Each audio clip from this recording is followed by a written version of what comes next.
You're listening to 94.4 FM, Salford City Radio, the Friday sports show with host Jimmy Petruzzi. Been news from local area around the world. We've fought shows of interest in the world's best athletes, sports people, coaches who've been on the show. We have a very interesting segment featuring the world's most influential people in psychology and coaching related fields, showing us the insights. So we have a very fascinating guest that I've been really looking forward to interviewing, who's going to give us a bit of insight into running and racing smart and with a healthy heart. Is Dr Emeka Okorocha. He's a TV presenter and avid runner. He's going to give us some insights into a few tips about running and keeping ourselves healthy.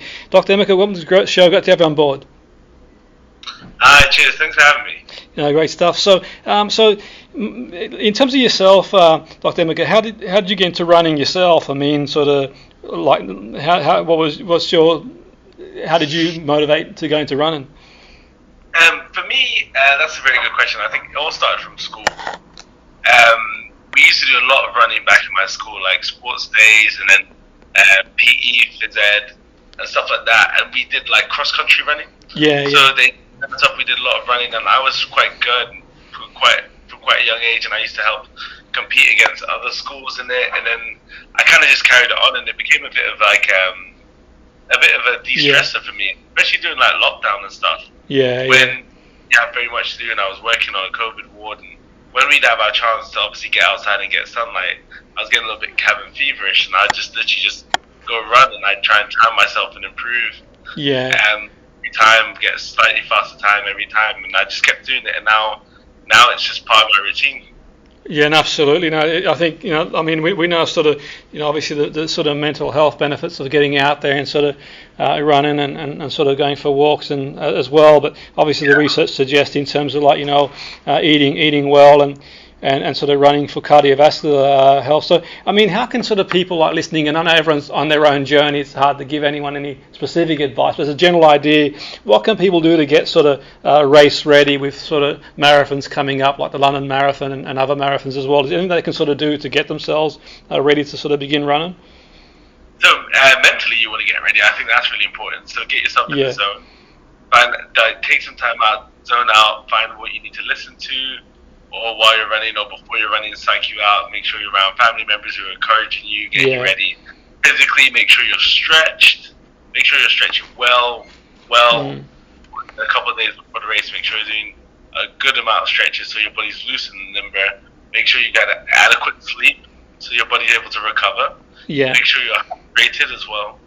And make sure you don't do anything too strenuous just before the run. And then make sure you're in a good equilibrium of mind state, so when you get on the start line, you're just ready to go and do what you've been training for.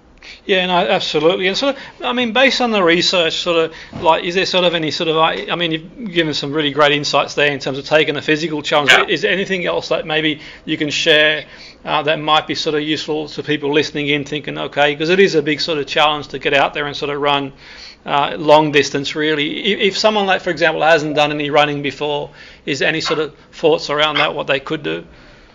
Yeah, so that's the thing. Especially when you mention research, so Convitas Olive Life did some research asking 2,000 UK respondents about cardiovascular health and their lifestyle and whether they not would be able to run a marathon. And 66% of people said they don't feel they're physically fit enough to run a marathon. And 30% of people felt their hearts weren't strong enough to run a marathon. I think the best thing to do if you're thinking about it is try and get yourself as physically fit as you can before preparation. And this could be means of having a balanced diet, so what you eat. Everyone knows how good a car looks. If you put sugar water in it, it's not going to run well. You need to have fuel. So making sure you have a good diet. And this could include supplementation. Olive leaf extract is a new supplement by Olive Life that offers a natural way to maintain normal blood pressure and support cardiovascular health. And that's obviously going to have its benefits in the long term, especially when you're training. And then mentally, get yourself checked in. So mentally find out what inspires you, what motivates you, what makes you happy, get enthusiastic, and then be consistent. Everyone can take a small step for change. Just a small bit, just to get out and start. That's the main thing. You can't win if you don't start. So no matter how small it looks, no matter how long it looks, just start and just try and get better every single day. Absolutely. And I mean, what are your thoughts on the say that the barriers, the health barriers that sort of people like, put things off in terms of, taking on a physical challenge? Yeah, that's the thing is, it's a lot of it's psychological. A lot of people psychologically feel that they just can't do it, whereas the body will only go as far as the mind takes it. That's what I always say. Yeah. So if you believe you can do it, it doesn't need to be tomorrow. It doesn't need to be next week, next month, or even next year. But if you believe that if you make small changes and get better and better and better and better, you can run a marathon. You can. I've seen people in their 70s, even 80s, complete marathons. You've seen people in wheelchairs complete marathons. So people will surprise you. And you'll probably surprise yourself if you get out there and start making those changes. Absolutely. And I mean, why is sort of heart health so important, and sort of what can be done to improve cardiovascular fitness? Well, as an emergency doctor, I see so many attendances and admissions due to cardiovascular disease-related incidents such as myocardial infarctions, heart attacks, strokes, etc., peripheral vascular disease, diabetes-related conditions, renal-related conditions, and all this cardiovascular health. It's one of the biggest causes of death in the developed world, like the UK, after cancer. So we know the importance of it as doctors, and I think the best way to treat it is definitely diet and exercise. So cutting out things that are going to harm you, for example, smoking, excessive drink, any drug use, eating excessive sugars and fats isn't going to help. Making sure you can bring down your cholesterol, maintaining your blood pressure, trying to do something active every day, or 150 a week of moderate exercise in any sort of form. This is going to be the best way to improve your cardiovascular health, because these are what we call modifiable risk factors. Factors that you know something about. Yeah, and absolutely. I mean, I sort of have one of those sort of like that kind of heart rate, the sort of watches that give you all that sort of heart. Do you find them useful as well, Dr. Emeka, to have maybe like to have the you got different, there are all sorts of different types on the market these days, but just as an idea in terms of like measuring heart rate as well, are they sort of useful, do you think? Or I'm not sure how reliable they are, but maybe a rough idea what the heart rate is during a run or.